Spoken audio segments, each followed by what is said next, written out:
Quand vous allez au spa, finissez votre massage, on vous demande est-ce que vous aimeriez les huiles essentielles. Quand vous allez au restaurant, finissez de manger, on vous demande si vous voulez la carte des desserts, la carte des cocktails. Ce sont des upsells.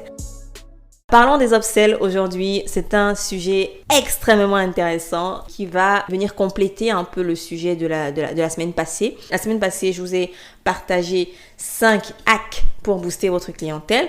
Aujourd'hui, on complète un peu ce sujet parce que les hacks, il y en a plein. J'ai voulu faire un épisode spécial upsell parce que je trouve que c'est un sujet qui est un peu sous-coté ou mal compris par certaines personnes dans mon audience. Donc voilà, on va clarifier les choses aujourd'hui une fois pour toutes. Pour commencer, upsell, c'est un mot en anglais. En français, on le traduirait en vente incitative. Vu que c'est trop long, voilà, c'est trop long à prononcer, on va dire upsell. Alors l'upsell, c'est une offre que vous faites après que quelqu'un achète un produit ou un service initial. Donc, c'est à partir du moment où quelqu'un a déjà acheté votre produit qu'on parle d'upsell. Upsell pour aller acheter un produit supplémentaire ou complémentaire. Par exemple, lorsque vous allez chez McDonald's, vous voulez commander un cheeseburger, l'upsell, c'est par exemple le message qui vous demande si vous voulez des frites avec votre cheeseburger. C'est le message qui demande est-ce que vous voulez une glace, est-ce que vous voulez un dessert, est-ce que vous voulez une boisson. Quand vous allez, par exemple, dans un salon de manucure, vous avez fait votre manucure. Est-ce que vous voulez aussi une pédicure? Est-ce que vous voulez aussi une épilation? Quand vous allez au spa, faites un massage, finissez votre massage, on vous demande est-ce que vous aimeriez les huiles essentielles? Quand vous allez au restaurant, finissez de manger, on vous demande si vous voulez la carte des desserts, la carte des cocktails, par exemple. Quand vous allez à la salle de sport, pour ceux qui font du sport, je vous recommande, faites du sport. On vous demande est-ce que vous voulez un entraînement personnel? Est-ce que vous êtes intéressé par ça et tout? Ce sont des upsells. Tout ça sont des upsells. En fait, des upsells, on en a tout le temps dans la vie courante. Et on a partout. Presque toutes les entreprises utilisent les upsells pour booster leurs ventes, pour améliorer l'expérience de leurs utilisateurs ou de leurs clients. Parce que justement, en tant que consommateur, si on achète un upsell, si on prend un upsell, c'est parce qu'on a envie d'avoir plus de rapidité, soit plus de facilité, soit une meilleure expérience, des choses en plus du produit ou du service principal qu'on a acheté. Donc voilà, grosso modo, ce que c'est qu'un upsell. Maintenant, dans notre industrie, en ligne, quand vous vendez des formations, du coaching, du conseil, des prestations de services, vous pouvez aussi, et je recommande d'utiliser le pouvoir des upsells. À quel moment vous proposez l'upsell?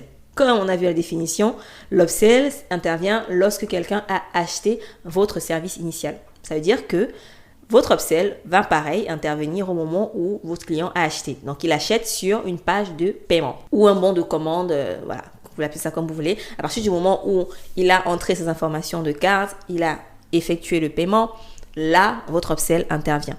Donc, ça peut être un upsell qui va être à petit prix, un upsell à grand prix, un upsell petit prix comparé à l'offre initiale. Hein.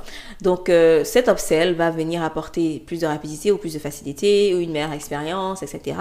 Et en ligne, c'est pareil. Donc, lorsque vous voulez proposer un upsell, cela va se faire sur une page d'upsell qui va être directement après la page de paiement ou le bon de commande. Alors, ce qui se fait très souvent, c'est que voilà, quand quelqu'un crée son tunnel de vente, j'imagine la structure sur System.io parce que là, c'est vraiment l'outil que j'utilise. Vous avez toujours l'option upsell, downsell parmi les types de pages que vous voulez créer.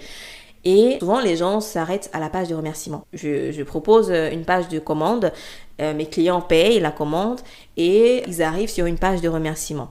Merci d'avoir acheté, merci de votre confiance, etc. Vous allez recevoir les accès ou les informations, etc. Ce que vous voulez par mail dans quelques secondes, etc. Voilà, ça c'est la page de remerciement. Cette page qui va remercier le client pour son achat. Et si au lieu d'avoir une page de remerciement, vous aviez une page d'upsell, tout comme le salon de manucure va vous demander si vous voulez aussi une pédicure, vous allez demander à votre client s'il veut aussi tel upsell. Donc, le salon de manucure ne va pas me dire « Oh, vous avez eu votre manucure, ça vous plaît? Merci d'avoir fait la manucure chez nous, au revoir. » C'est « Est-ce que vous voulez aussi une pédicure? Est-ce que vous avez la carte de fidélité? » Ce genre de choses. C'est pas juste « Merci, au revoir. » Parce que c'est ce que beaucoup de personnes font sur leur tunnel de vente. C'est « Ok, vous avez passé la commande, merci, au revoir. » Alors, il y a deux manières de proposer votre upsell. Hein. C'est soit directement de présenter votre upsell après l'achat, soit de dire merci, mais de proposer votre upsell dans vos communications suivantes, c'est-à-dire via les emails par exemple. Certains proposent même l'upsell bien longtemps après, quand le client a déjà consommé le produit, donc il a déjà fait le coaching, il a déjà fait la formation, il a déjà suivi votre programme de A à Z. Alors là, il propose l'upsell. Tous ceux qui veulent rester dans l'écosystème, pour ceux qui veulent continuer à poser des questions, qui veulent pousser l'accompagnement un peu plus loin, il y a 3 moments où vous pouvez proposer votre upsell. Le business en ligne nécessite énormément de compétences. Il faut porter plein de casquettes à la fois, manager, directrice marketing, copywriter, comptable, pour ne citer que cela. Il faut apprendre rapidement de nouveaux concepts et avoir de nouvelles idées. Il faut se former, il faut savoir s'adapter, et le tout en s'assurant que notre entreprise ne soit pas en faillite, mais plutôt en croissance. Je sais à quel point cela peut nous foutre la pression, et ça résulte justement en l'application continue de tactiques sans véritable stratégie. Oui, il y a une différence entre les tactiques et les stratégies, et très souvent, on pense que si on n'arrive pas à avoir des clients, si on n'arrive pas à avoir les résultats qu'on souhaite, c'est parce que notre offre n'est pas assez bonne, peut-être qu'on ne communique pas assez, peut-être c'est nous le problème, mais non. Parfois, c'est que vous avez des tactiques et vous n'avez pas de stratégie.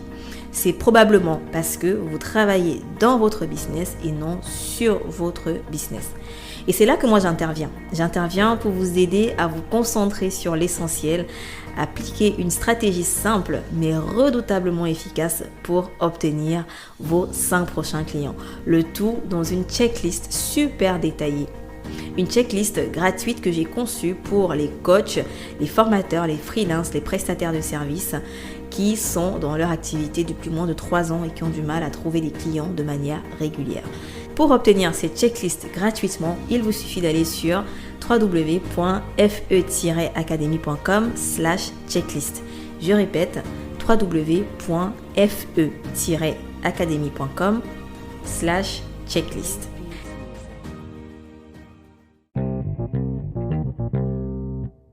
Le premier moment, c'est directement après l'achat, c'est-à-dire sur une page d'upsell qui va succéder la page de paiement. Donc, dès que la personne achète, il a cliqué sur le bouton acheter et tout, il est facturé. Directement, il atterrit sur une page d'upsell. Le deuxième moyen de proposer votre upsell, c'est après la commande via les emails. Vous allez attendre quelques jours ou quelques semaines avant de lui proposer cet upsell via vos communications par email. La troisième manière de présenter votre upsell, c'est lorsque votre client a entièrement terminé votre programme. Il a entièrement consommé votre produit ou service. C'est-à-dire, si par exemple vous êtes coach, vous avez un programme de 3 mois, vous pouvez proposer l'upsell après les 3 mois de votre programme. Le choix va se faire selon l'expérience que vous avez envie d'apporter à vos clients.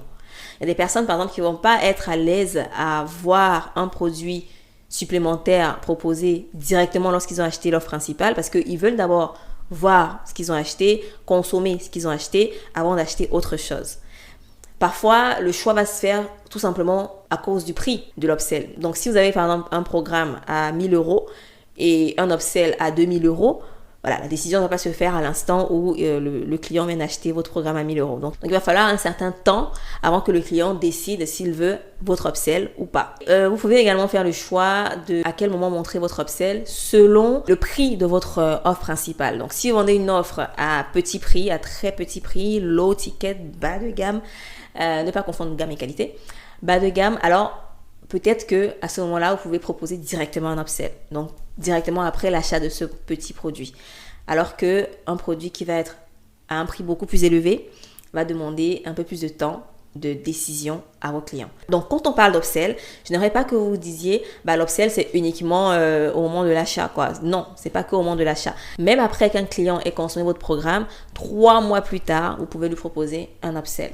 D'ailleurs, c'est ce que fait Amy Porterfield dans son programme quand elle vend sa formation en ligne Digital Course Academy. Elle propose un upsell directement au moment de l'achat. Donc, ceux qui veulent plus de facilité ou plus de rapidité vont prendre l'upsell directement au moment de l'achat. En un clic, sans entrer les informations de carte à nouveau, ils pourront bénéficier de l'upsell ou refuser l'upsell, bien évidemment, en un clic. Et pour ceux qui n'ont pas pris son upsell au moment de l'achat, elle va quand même représenter cet upsell après le programme quelques semaines ou quelques mois après à ses clients. C'est comme ça qu'elle arrive à avoir un chiffre d'affaires supplémentaire sans avoir besoin de chercher plus de clients, plus de nouveaux clients. Ce sont ces mêmes clients-là qui vont acheter à nouveau chez elle. Et rappelez-vous, ça faisait partie du hack numéro 1 que j'ai cité dans l'épisode précédent quand je disais d'entretenir la relation que vous avez avec vos clients parce que ce sont les personnes qui sont les plus susceptibles de venir racheter un nouveau produit chez vous. Donc c'est en ça que l'upsell est vraiment puissant parce que les problèmes principaux d'une entreprise, c'est quoi?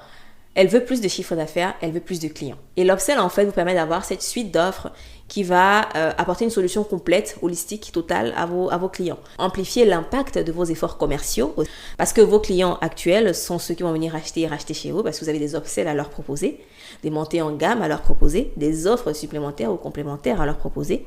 Et si vous voulez savoir comment on crée cette suite d'offres, comment on crée ces upsells, qu'est-ce qu'il faut mettre en upsell ou en downsell, comparé à l'offre principale, j'en parle énormément dans le programme ABA. On a toute une semaine qui est dédiée à cette thématique-là. On parle de suite d'offres, on parle d'upsell, de downsell, de tunnel de vente, de parcours client. Les upsell et downsell font partie en fait du parcours client on va mapper dans le programme ABA. ABA, pour ceux qui découvrent, c'est la Audience Booster Academy.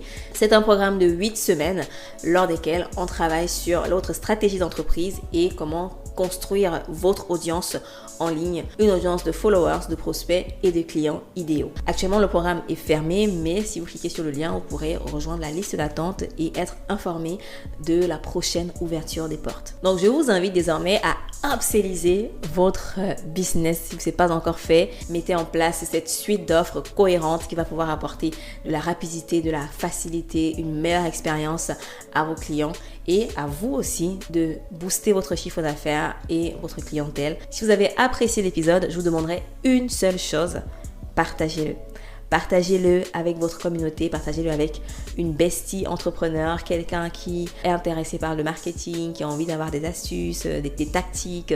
Partagez-le sur votre story Instagram. Et n'oubliez pas, si vous partagez sur votre story, de me taguer pour que je puisse relayer votre story sur la mienne. Merci pour votre écoute et on se donne rendez-vous dans un autre épisode.